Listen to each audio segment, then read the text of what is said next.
Matthew Baker anggap Arab Saudi seperti Australia untuk jadi rumah sendiri bagi timnas U17 Indonesia. Striker timnas Indonesia makin bersinar, dapat penghargaan dari AFC.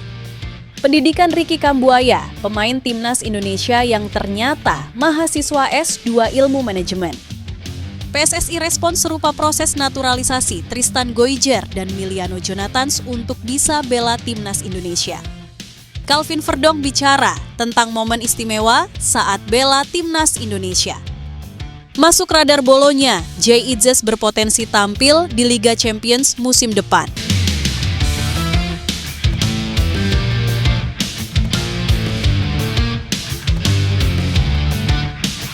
Striker timnas Indonesia makin bersinar, dapat penghargaan dari AFC.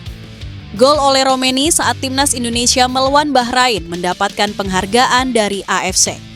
Sebelumnya, Ole sukses mencetak masing-masing 1 gol pada putaran ketiga kualifikasi Piala Dunia 2026 zona Asia. Kontribusinya sukses membuat Indonesia selalu mencetak gol pada bulan Maret ini. Gol apiknya terjadi pada menit ke-24 lewat kerja sama solid dengan Marcelino Ferdinand. AFC menetapkan bahwa gol oleh Romeni menjadi gol terbaik pada bulan Maret ini. Tepatnya saat dia mencetak gol ke gawang Bahrain. Gol pemain Indonesia oleh Romeni ke gawang Bahrain terpilih sebagai gol terbaik di MD 7 dan 8 pada putaran ketiga kualifikasi Asia AFC Road to 26. Tulis rilis di laman AFC. Striker Oxford United tersebut sukses mencatatkan sekitar 76% suara. Di posisi kedua ada pemain Iran, Mehdi Taremi yang mencetak gol saat melawan Uzbekistan. Selanjutnya, gol Ahmed Mahajneh dari Palestina saat melawan Irak meraih 0,09% suara. Ole kemudian berhak mendapatkan gelar gol terbaik versi AFC. Romeni mencetak gol kemenangan pada menit ke-24. Setelah mengonversi umpan dari Marcelino Ferdinand untuk meraih 3 poin penting melawan Bahrain. Penyerang Oxford United ini mengumpulkan 76% suara, tutup AFC. Sebelumnya, AFC merilis 48 gol yang masuk nominasi gol terbaik. Netizen diminta untuk memberikan dukungan lewat voting di laman AFC. Setelah sempat kalah di polling, nama Ole kemudian naik dalam beberapa hari. Dia sukses meraih mayoritas suara dan unggul cukup telak dari pesaing lain. Sementara itu, timnas Indonesia akan kembali bertugas pada bulan Juni mendatang. Mereka akan menantang 2 tim yakni China dan Jepang. Berada di posisi keempat klasemen grup C, skuad Garuda diminta untuk mempertahankan posisi saat ini. Pasukan Patrick Kluivert sementara ada di jalur yang tepat untuk menuju putaran keempat.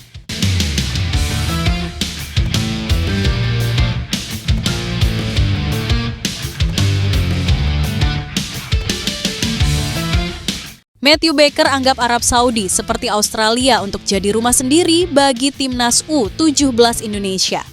Matthew Baker mengambil keuntungan meski timnas U17 Indonesia berlaga di Arab Saudi untuk Piala Asia U17 2025. Pemain Melbourne City U15 itu merasa tidak mengalami kendala cuaca di sana. Matthew Baker menganggap cuaca di Arab Saudi mirip dengan di Australia, sehingga ia menganggap seperti di rumah. Cuacanya bagus, mirip dengan cuaca di Australia sebelum saya berangkat, kata Matthew Baker. Jadi, rasanya seperti di rumah sendiri bagi saya, tuturnya.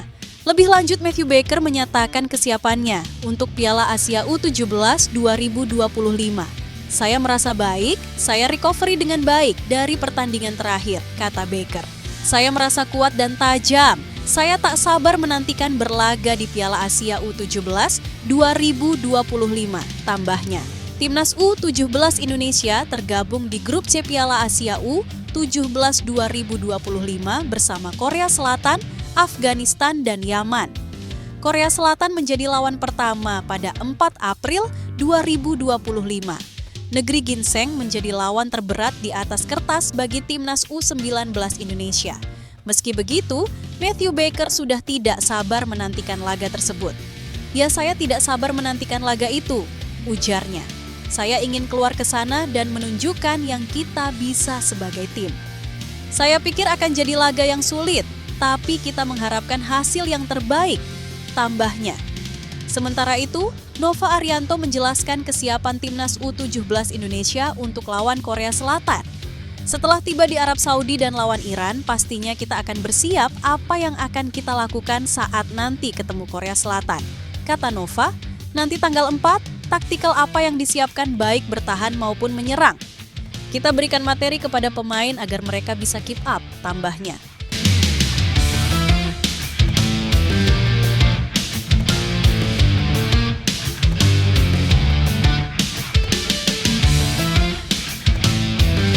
Pendidikan Ricky Kambuaya, pemain timnas Indonesia yang ternyata mahasiswa S2 Ilmu Manajemen.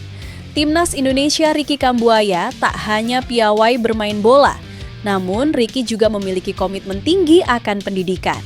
Gelandang andalan timnas Indonesia ini dikenal akan energinya yang tidak kenal lelah di lapangan rumput. Ia juga ditakuti lawan karena visi bermain yang baik dan kemampuan dribling yang mumpuni. Pemain andalan timnas Indonesia asal Papua Ricky Kambuaya juga sangat agresif dan sangat lincah di lapangan. Ia bahkan tidak takut berduel dengan pemain lawan dan memiliki determinasi yang tinggi dalam merebut bola. Ricky menjadi aset berharga bagi timnas Indonesia, menjadi andalan di lini tengah dan diharapkan dapat terus memberikan kontribusi positif bagi perkembangan sepak bola di Indonesia. Setelah cukup lama absen, Ricky Ricardo Kambuaya atau Ricky Kambuaya kembali bersinar di timnas Indonesia pada laga melawan Bahrain pada putaran ketiga kualifikasi Piala Dunia 2026 zona Asia di Stadion Utama Gelora Bung Karno. Meski hanya sebentar, namun Kambuaya berhasil menunjukkan performa terbaiknya karena diberi kepercayaan oleh Kluivert. Baca juga, termasuk Ricky Kambuaya, 3 pemain kunci Persib Bandung kembali latihan gabungan Kambuaya dengan teknik trivela mencuri perhatian penikmat sepak bola di laga tersebut pada menit ke-79. Aksinya yang apik ini pun menjadi bukti bahwa Richard Kambuaya masih layak bersaing di lini tengah timnas Indonesia. Ricky Kambuaya lahir di Sorong, Papua Barat, 5 Mei 1996 dan saat ini bermain sebagai gelandang serang di klub Dewa United. Ricky diketahui pernah kuliah di Universitas Muhammadiyah Sorong jurusan S1 Teknik Sipil pada 2014, lalu namun mengajukan pengunduran diri. Dilihat di laman PD Dikti, Ricky lalu melanjutkan pendidikan S1 Ekonomi Pembangunan di Sekolah Tinggi Ilmu Ekonomi Bukit Zaitun Sorong pada tahun 2015 dan lulus pada tahun ajaran 2019-2020.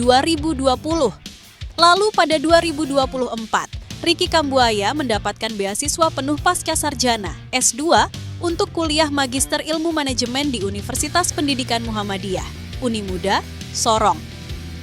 Keren sekali, kakak Ricky Kambuaya menjadi contoh buat pemain timnas yang lainnya.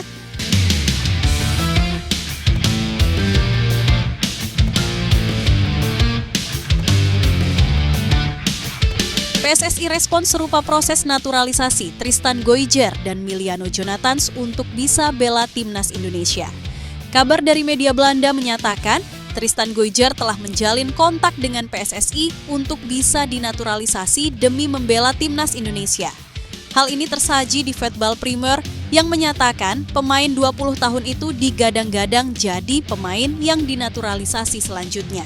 Kontak pertama dengan perwakilan dari Indonesia telah dilakukan, tulis Voetbal Premier. Indonesia berharap untuk meyakinkan Tristan Goijer untuk bermain di bawah asuhan Patrick Kluivert, tambahnya. Kabar tersebut kemudian diklarifikasi oleh PSSI melalui salah satu anggota Exco-nya, Arya Sinulinga. Melalui Instagram-nya, Arya menyatakan belum ada proses yang ditempuh untuk Tristan Goijer. Kami belum ada proses administrasi apapun, belum ada komunikasi, unggahnya. Ia juga menambahkan caption supaya tidak melebar isunya. Sebelumnya respon serupa juga dirilis PSSI mengenai kabar naturalisasi Miliano Jonathans. Winger FC Utrecht keturunan Depok itu juga digadang-gadang akan menjalani proses naturalisasi setelah ia dikabarkan terbang ke Jakarta. Tapi Arya Sinulinga juga membantahnya. Sampai hari ini belum ada untuk memproses dokumen-dokumen, kata Arya. Tristan Goijer adalah bek muda berusia 20 tahun yang mengawali karir di Ajax Amsterdam. Goijer dikabarkan memiliki keturunan Indonesia dari ibunya yang berasal dari Maluku. Pemain yang bisa berbagai posisi di lini pertahanan ini juga sempat membela timnas U16 dan U18 Belanda. Saya menaruh respek bagaimana perkembangan sepak bola di Indonesia sedang terjadi, kata Geujer. Saya juga melihat bagaimana timnas Indonesia berkembang. Saya tidak menutup kemungkinan apapun untuk masa mendatang. Tambahnya, meski begitu Tristan Geujer sedang mengalami masa sulit di kariernya musim ini. Dari Ajax, ia dipinjamkan ke PC Zwolle musim ini, di mana ia berada satu tim dengan pemain timnas Indonesia lainnya, Eliano Reinders. Akan tetapi saat laga perdananya bersama PEK, Geujer mengalami cedera lutut yang serius. Saat ini, Geujer sedang menjalani masa pemulihan.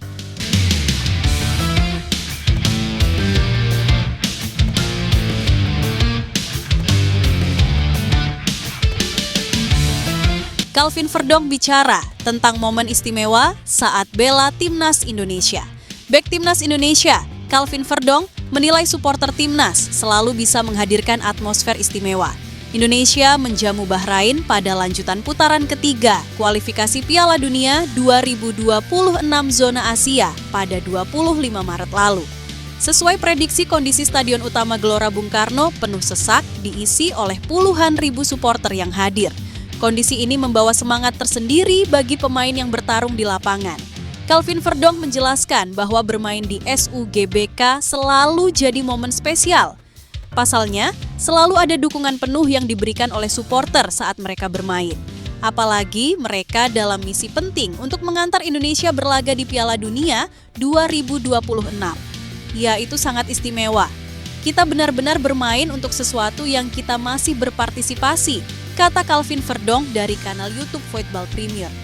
Pemain asal NEC Nijmegen ini melanjutkan, atmosfer di SUGBK tidak bisa digambarkan dengan baik. Menurutnya, mereka yang penasaran harus merasakan langsung berada di sana. Dia menyadari bahwa skuad Garuda selalu memiliki supporter fanatik yang terus memberikan dukungan.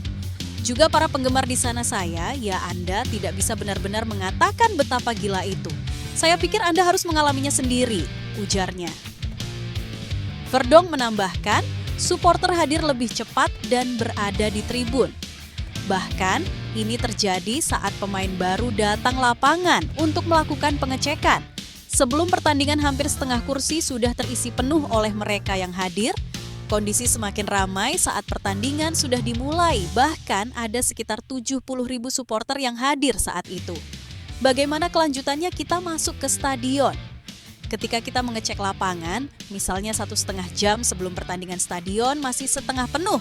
Saya pikir stadion itu bisa menampung 70.000 orang.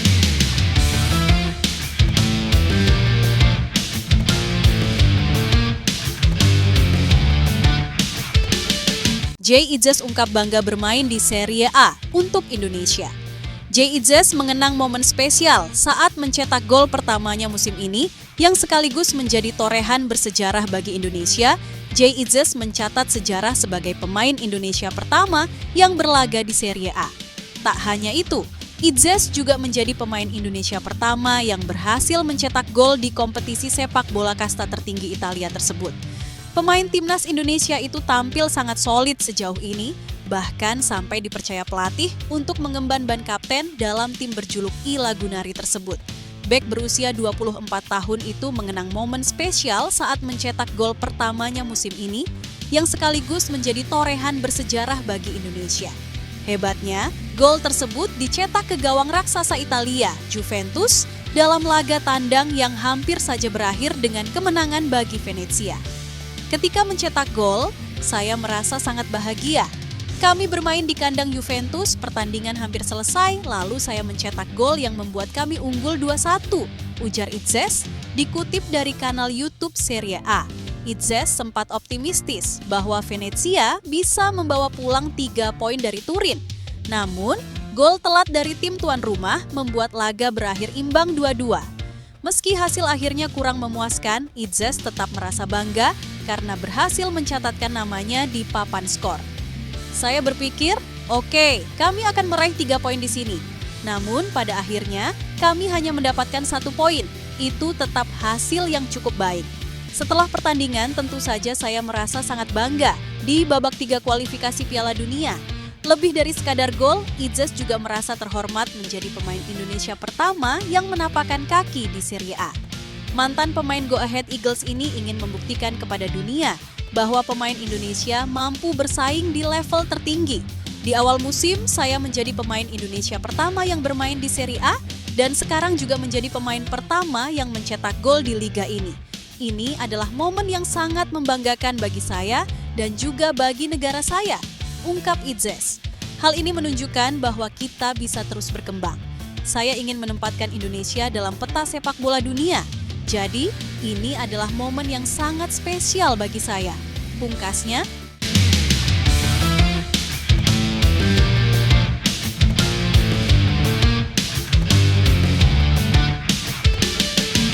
Misteri nomor punggung 14 Joey Pelupesi di Timnas Indonesia bukan karena Xabi Alonso. Tampil solid di lini tengah, gelandang anyar ini juga menjadi sorotan karena nomor punggung yang dikenakannya, yakni 14. Didominasi wajah lama, nomor 14 memang identik dengan sejumlah legenda sepak bola dunia, terutama para gelandang berkelas. Nama Xabi Alonso, maestro lini tengah yang pernah bersinar bersama Liverpool dan Real Madrid, menjadi salah satu ikon pengguna nomor tersebut. Tak heran, banyak yang bertanya-tanya apakah Pelupesi memilih nomor punggung 14 terinspirasi dari Alonso. Namun, dengan nada santai, pemain berusia 31 tahun ini membantahnya. Saya menggunakan nomor itu di mana saya menggunakannya juga sebelumnya, tapi yang terpenting, saya mencoba melakukan yang terbaik untuk tim, ujar Pelupesi. Ternyata, pemilihan nomor punggung 14 oleh Pelupesi lebih didasari oleh preferensi pribadinya dan nomor yang juga ia gunakan di klub sebelumnya. Sebelumnya, nomor keramat ini di Timnas Indonesia sempat melekat pada diri Asnawi Mangkualam saat berlaga di Piala Asia 2023. Dalam debutnya bersama skuad Garuda, Joey Pelupesi langsung dipercaya tampil sebagai starter oleh pelatih Patrick Kluivert. Berduet dengan Tom Hey di lini tengah, kehadiran Pelupesi memberikan keseimbangan yang signifikan bagi permainan Indonesia, baik dalam membangun serangan maupun memperkuat pertahanan. Penampilan solid dan pemilihan nomor punggung 14 yang ikonik menjadikan debut Joey Pelupesi semakin menarik untuk dibahas. Meskipun tak terinspirasi langsung oleh Xabi Alonso, diharapkan nomor tersebut dapat membawa keberuntungan dan kesuksesan bagi karirnya bersama Timnas Indonesia. Para supporter tentu menantikan kontribusi lebih lanjut dari gelandang energik ini di laga-laga mendatang.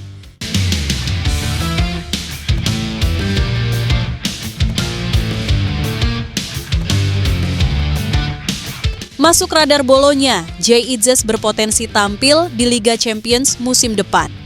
Penampilan apik Jay Idzes di lini belakang Venezia kabarnya masuk radar tim berjuluk Rossoblu itu untuk musim depan. Dilaporkan oleh Tutto Mercato, bek Timnas Indonesia, itu menjadi salah satu dari 2 pemain Venezia yang masuk dalam radar Bolonya. Selain Jay Idzes, masih ada nama Gaetano Oristanio yang berposisi sebagai penyerang. Keduanya kini masuk radar pelatih lawan, Vincenzo Italiano. Lebih lanjut, Tutto Mercato menyebut Jay Idzes menarik atensi Bolonya karena statusnya sebagai pemimpin di lini pertahanan Venezia. Bahkan, ex-penggawa FC Eindhoven itu bisa bermain di banyak posisi di lini belakang sehingga bisa menambah kedalaman skuad Bolonya, apalagi di musim 2025-2026 mendatang. Bolonya kemungkinan bakal tampil di Liga Champions mengingat saat ini Il Rossoblu duduk di peringkat keempat Serie A. Selain karena bakal tampil di Liga Champions, Bolonya juga memantau Jay Idzes karena salah satu bek andalannya saat ini, Nicolo Casale, akan kembali ke Lazio. Sekadar informasi, Nicolo Casale yang jadi tulang punggung Bolonya di lini belakang musim ini berstatus pemain pinjaman dari Lazio. Jika bergabung Bolonya di musim panas 2025 nanti, Jay Idzes berpotensi tampil di Liga Champions dan menjadi pemain Indonesia pertama yang tampil di kompetisi paling elit di Eropa itu. Namun kepindahan ini bisa saja terhalang. Pasalnya, Venezia dikabarkan akan meminta mahar besar untuk Jay Idzes, yakni sekitar 20 juta euro. Selain itu, Bolonya juga harus siap bersaing dengan klub-klub Serie A yang meminatinya, seperti Inter Milan, Atalanta, Torino, hingga Udinese.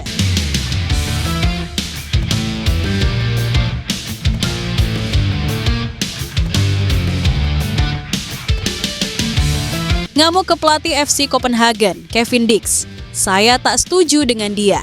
Bek Timnas Indonesia, Kevin Dix mengaku tak senang dan tak setuju dengan keputusan pelatih FC Copenhagen, Jacob Nijstrup. Apa alasannya? Baru-baru ini, bek berusia 28 tahun itu berhasil membawa FC Copenhagen meraih kemenangan di babak Championship Liga Denmark 2024-2025 kontra Randers FC. Di laga tersebut, Kevin Dix tampil sebagai kapten dan tampil penuh. Bahkan ia mampu membawa timnya meraih kemenangan 1-0. Kemenangan itu membuat FC Copenhagen menjaga asa meraih gelar juarai Liga Denmark karena terpaut 1 poin dari FC Midtjylland. Meski baru meraih kemenangan, Kevin Dix mengaku sedikit tak bahagia karena dirinya berkonfrontasi dengan sang pelatih, Jacob Nijstrup. Konfrontasi ini tercipta seiring keputusan pelatih FC Copenhagen itu yang tak menjadikan Kevin Dix starter dalam beberapa laga di Liga Denmark. Sebelum melawan Randers FC di babak Championship, bek keturunan Ambon itu hanya menjadi pelapis dalam 6 laga terakhir FC Copenhagen di Liga Denmark. Saya tahu klub dengan baik, tapi saya tak senang tak bermain setiap saat, tapi kami punya banyak pemain bagus. Tentu, saya tak setuju dengan pelatih tentang itu. Katanya, dikutip dari Tipsbladet. Saat ditanya apakah keputusan sang pelatih tak memainkannya karena kepindahannya ke Borussia Mönchengladbach, Kevin Dix hanya menegaskan dirinya tak suka dicadangkan dan tak dimainkan. Saya tak mau membahas itu karena transfer. Kami punya banyak pemain bagus, tapi saya tak setuju jika saya tak dimainkan, di mana itu normal di sepak bola untuk tak setuju dengan pelatih. Pungkasnya, Kevin Dix menegaskan bahwa dirinya akan terus memberikan 100% kemampuannya untuk FC Copenhagen saat diturunkan. Namun sejak musim dingin usai, dirinya merasa sedikit gusar dengan keputusan pelatih yang terus-menerus mencadangkannya, yang membuat adanya spekulasi jika ini berkaitan dengan transfernya. Sekadar informasi, sebelum diresmikan Borussia Mönchengladbach, Kevin Dix selalu dimainkan oleh FC Copenhagen sebagai starter di segala ajang, termasuk di Liga Denmark.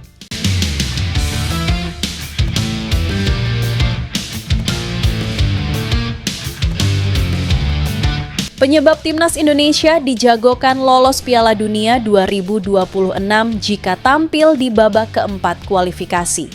Melihat kondisi sekarang, target realistis Timnas Indonesia adalah tampil di babak keempat kualifikasi Piala Dunia 2026 zona Asia. Hingga matchday 8 grup C babak ketiga kualifikasi Piala Dunia 2026 zona Asia, Timnas Indonesia duduk di posisi 4 dengan 9 angka. Atau batas akhir tim yang lolos ke babak keempat. Timnas Indonesia saat ini unggul 3 angka atas Bahrain dan Cina di tempat ke-5 dan ke-6. Jika menang atas Cina di matchday 9 grup C pada Kamis, 5 Juni 2025, plus di laga lain Bahrain bermain imbang atau kalah dari Arab Saudi. Babak keempat, kualifikasi Piala Dunia 2026 zona Asia akan diikuti 6 negara. Tim-tim ini merupakan negara-negara yang finish di posisi 3 dan 4 grup A, B, dan C, babak ketiga kualifikasi Piala Dunia 2026 zona Asia. Sebanyak 6 negara ini kemudian dibagi ke dalam 2 grup, yang mana masing-masing grupnya berisikan 2 tim. Mereka akan bertemu di tempat netral pada Oktober 2025. Tim yang finish sebagai juara di masing-masing grup 2 negara lolos otomatis ke Piala Dunia 2026. Sementara itu, tim yang finish sebagai runner-up akan bentrok di Playoff Asia. Merujuk kepada penghuni peringkat 3 dan 4 di klasemen sementara, grup A, B, dan C babak ketiga, kualifikasi Piala Dunia 2026 zona Asia, semuanya berasal dari Asia Barat, kecuali Timnas Indonesia. Negara-negara yang diprediksi ambil bagian di babak keempat. Kualifikasi Piala Dunia 2026 zona Asia adalah UEA dan Qatar, grup A, Irak dan Oman, grup B, serta Arab Saudi dan Timnas Indonesia, grup C. Alhasil, Timnas Indonesia bakal bersua salah satu dari wakil Asia Barat di babak keempat, kualifikasi Piala Dunia 2026 zona Asia. Peluang Timnas Indonesia menang atas negara-negara di atas sangat besar. Sebab Timnas Indonesia memiliki catatan positif saat bersua wakil Asia Barat di babak ketiga, kualifikasi Piala Dunia 2026 zona Asia. Dari duel kandang dan tandang kontra Arab Saudi dan Bahrain, Timnas Indonesia tidak terkalahkan dengan catatan 2 menang dan 2 imbang. Timnas Indonesia imbang 2-2 dan menang 1-0 atas Bahrain. Sementara dengan Arab Saudi, Timnas Indonesia imbang 1-1 dan menang 2-0 atas Arab Saudi dan hanya kalah dari Irak sewaktu di ronde kedua.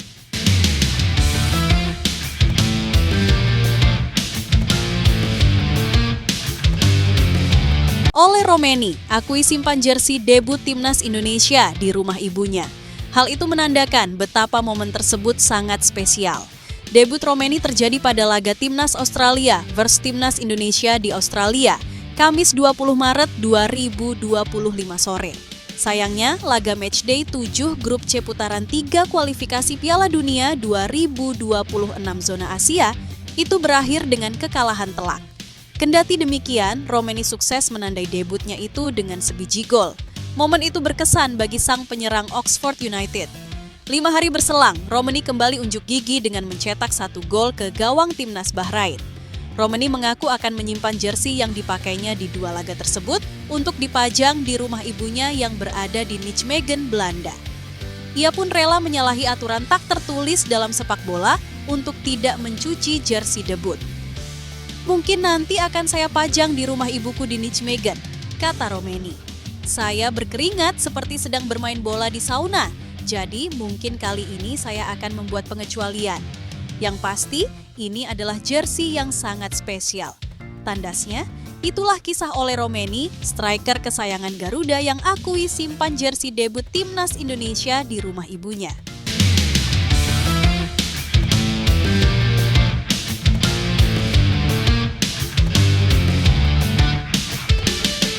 Timnas Indonesia U17, siapkan tat-ketik untuk hadapi Korea Selatan.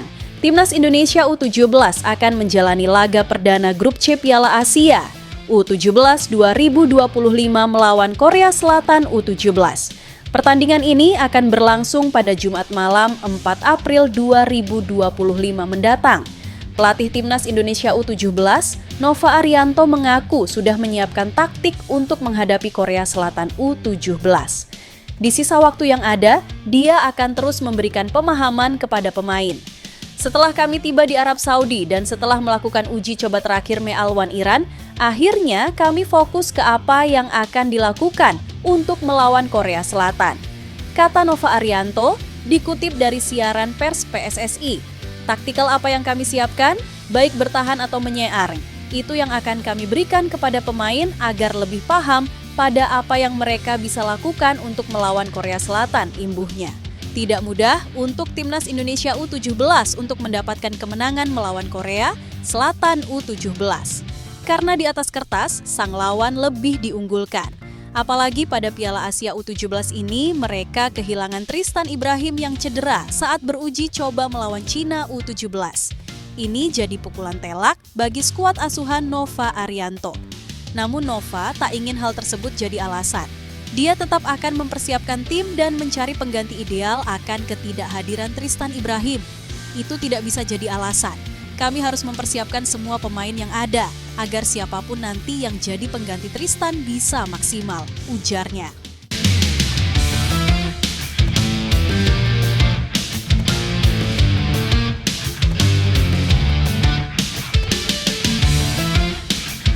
Mark van Bommel tolak latih bek Timnas Indonesia musim depan, anggap klub terlalu mediocre.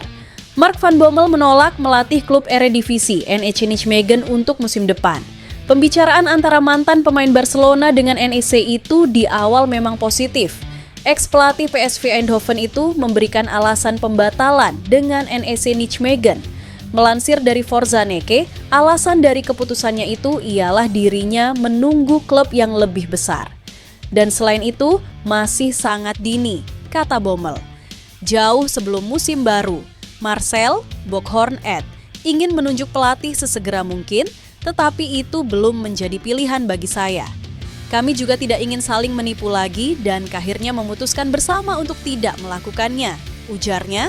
Karier kepelatihan Bommel ialah melatih klub elit Belgia Royal Antwerp pada 2020-2024. Ia mempersembahkan sejumlah gelar untuk Royal Antwerp, Belgian Pro League, Belgian Cup, dan Belgian Super Cup. Ia pernah melatih klub Bundesliga VfL Wolfsburg pada 2021. Bommel melatih PSV Eindhoven pada 2018 sampai 2019.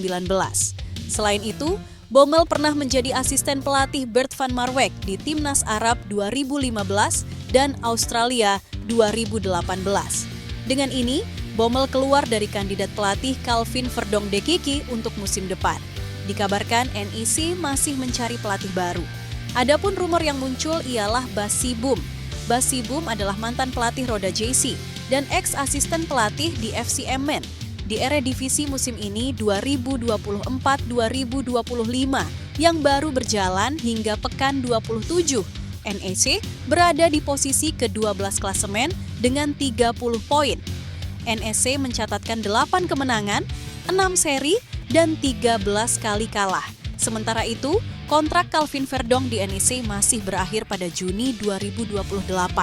Verdonk adalah pemain inti di NEC. Ia biasa bermain di bek sayap kiri.